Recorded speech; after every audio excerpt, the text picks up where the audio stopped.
ওই সমস্ত ব্যক্তিরা কখনোই জাহান্নামে প্রবেশ করবে না। বাকা মিন খাশিয়াতিল্লাহ, যারা আল্লাহ পাকের ভয়ে আল্লাহ পাকের জন্য ক্রন্দন করেছে।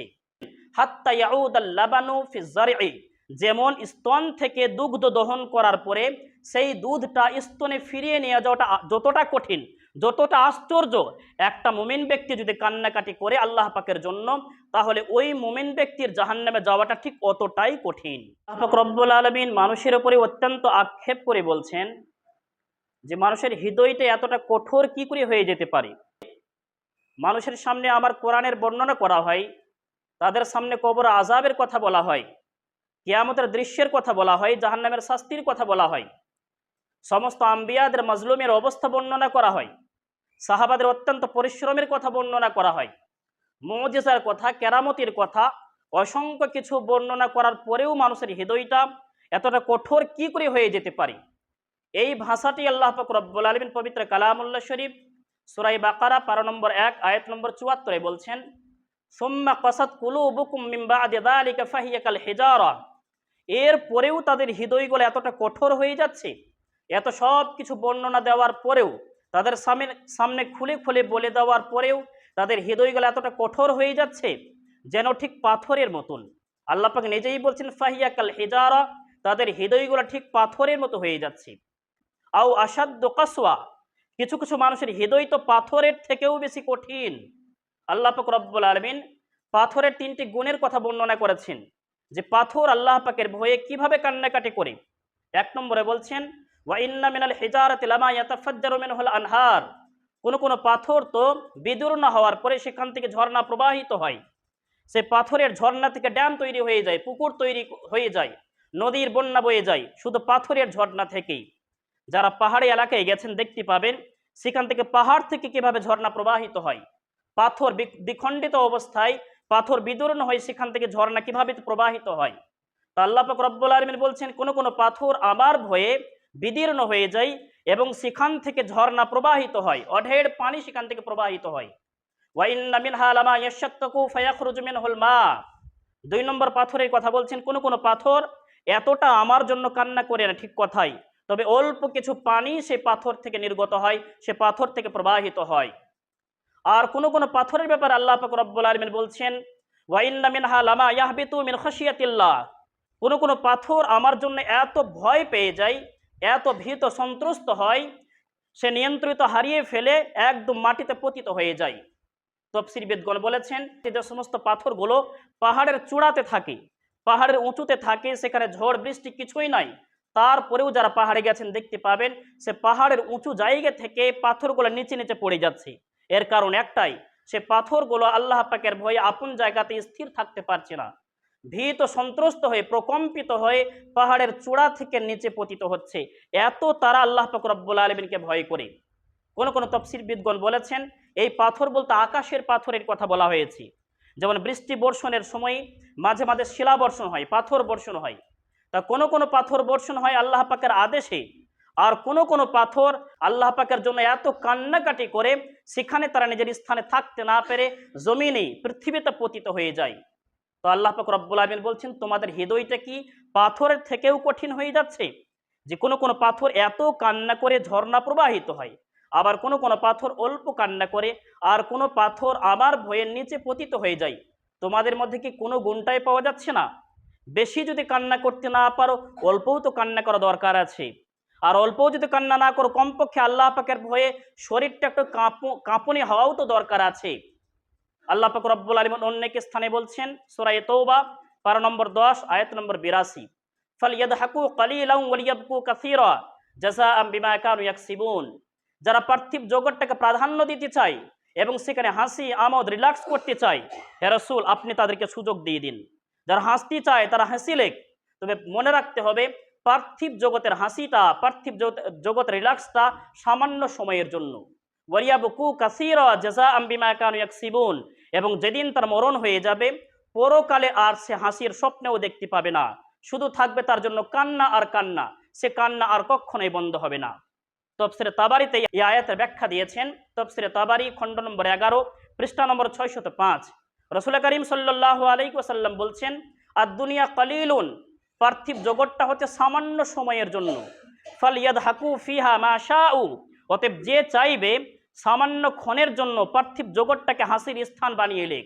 তবে মনে রাখতে হবে ফাইদা সরু ইলাল আখিরাতি, সে যখন পরকালে পাড়ি দিবে বাকাউ বুকা আন, সে শুধুমাত্র কান্না আর কান্নাই করবে।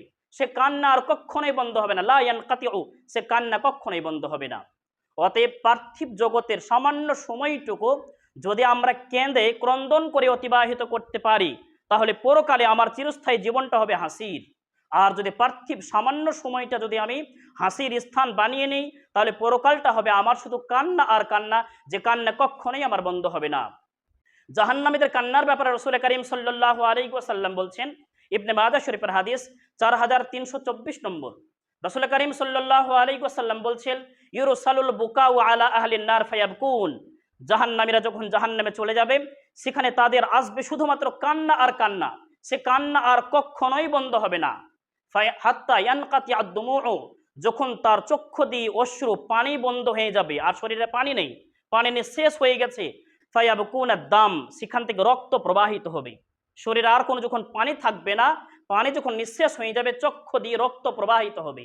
এতটা রক্ত প্রবাহিত হবে, এতটা রক্ত প্রবাহিত হবে, মানুষ কল্পনাও করতে পারবে না।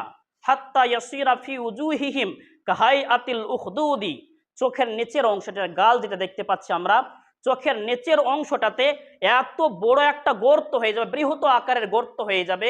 রাসূল করিম সাল্লাল্লাহু আলাইহি ওয়াসাল্লাম বলছেন, লাউ উরসিলাত ফীহি সুফুনু লাজারাত, সেখানে যদি অনেকগুলো নৌকা ছেড়ে দেওয়া হয়, সেখানে চলমান হয়ে যাবে।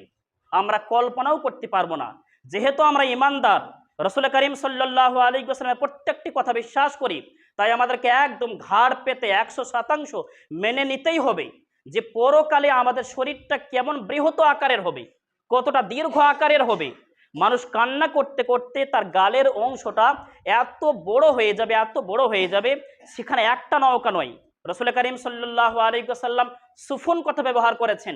সাফিনা এক বচন, সুফুনটা হচ্ছে বহু বচন, একটা নৌকা না। সেখানে যদি কয়েকটি নৌকা ছেড়ে দেওয়া হয়, তাহলে ইজিলি সেখানে চলাচল করতে পারবে। তার মানে মনে করে নিতে পারেন একটা ড্যামের মতন, একটা নদীর মতন আমার এই জায়গাটি স্থানটা হয়ে যাবে। সে সময় মানুষ শুধুমাত্র কান্না আর কান্নাই করবে, কখনোই তার কান্না বন্ধ হবে না।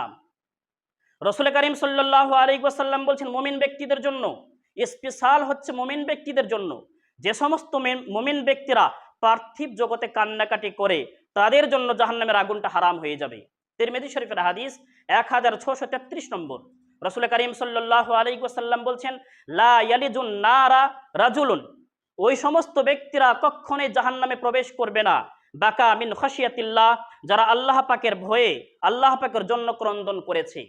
যে সমস্ত ব্যক্তিরা আল্লাহ পাকের ভয়ে ক্রন্দন করেছে, তাদের জাহান্নামে যাওয়াটা অতটাই আশ্চর্য। রাসূল করিম সাল্লাল্লাহু আলাইহি ওয়াসাল্লাম নিজেই বর্ণনা দিচ্ছেন, হাত্তা ইয়াউদাল লাবানু ফি যারঈ, যেমন স্তন থেকে দুগ্ধ দহন করার পরে সেই দুধটা স্তনে ফিরিয়ে নিয়ে যাওয়াটা যতটা কঠিন, যতটা আশ্চর্য, একটা মুমিন ব্যক্তি যদি কান্নাকাটি করে আল্লাহ পাকের জন্য, তাহলে ওই মুমিন ব্যক্তির জাহান্নামে যাওয়াটা ঠিক অতটাই কঠিন। এখন চিন্তা করি যে আল্লাহ পাক রব্বুল আলামিন আমাদেরকে কতটা ভালোবাসেন। সারা জীবনে আমি কিছু না কিছু সময় তো কান্নাকাটি করতে পারবো। 5 ওয়াক্ত নামাজে না হোক, আমি জুমার দিনেও তো কান্না করতে পারি। কখনো কখনো রাত্রিবেলায় যখন যখন নির্জনে থাকে, আমি তখনও তো কান্নাকাটি করতে পারি। পাথরের মতো এতটা শক্ত না হয়ে মাঝে মাঝে কান্নাকাটি করে আল্লাহ পাকের কাছে আল্লাহ পাক রব্বুল আলামিন ওয়াদা করেছেন, সামান্য যদিও তোমরা কান্নাকাটি করো, তবু তোমাদের জন্য, সেই সমস্ত মুমিনের জন্য জাহান্নামের আগুনটা আমি হারাম করে দিব। অন্য একটা হাদিসে আল্লাহ পাক রব্বুল আলামিন বান্দার প্রতি কতটা দয়া করেন সেটা চিন্তা করে দেখুন। ইবনে মাজাহ শরীফের হাদিস 4196 নম্বর হাদিস, রাসূল করিম সাল্লাল্লাহু আলাইহি ওয়াসাল্লাম বলছেন, উবকু, তোমরা আমার জন্য কান্না করো, হে বান্দাগণ তোমরা আমার জন্য কান্না করো। ফাইল্লাম তাবকু, যদি তোমাদের কান্না না আসে, এমনটা তো হতেই পারে না। একজন মুমিন ব্যক্তি যার ঈমান রয়েছে মাত্র 5 থেকে 6%, এমনও যদি ঈমান থাকে, সেই ঈমানদার নিশ্চয়ই একদিন না একদিন আল্লাহ পাকের জন্য অবশ্যই কান্নাকাটি করবে। তারপরেও আল্লাহ পাক রব্বুল আলামিন বলছেন, তোমাদের হৃদয়টা যদি এতটা কঠোর হয়ে যায়, তোমার কান্না আসছে না, আমি তবুও তোমার উপর দয়া করব, একটি কাজ করো, ফাতাবাকাও, কান্নার একটি ভাব প্রকাশ করো।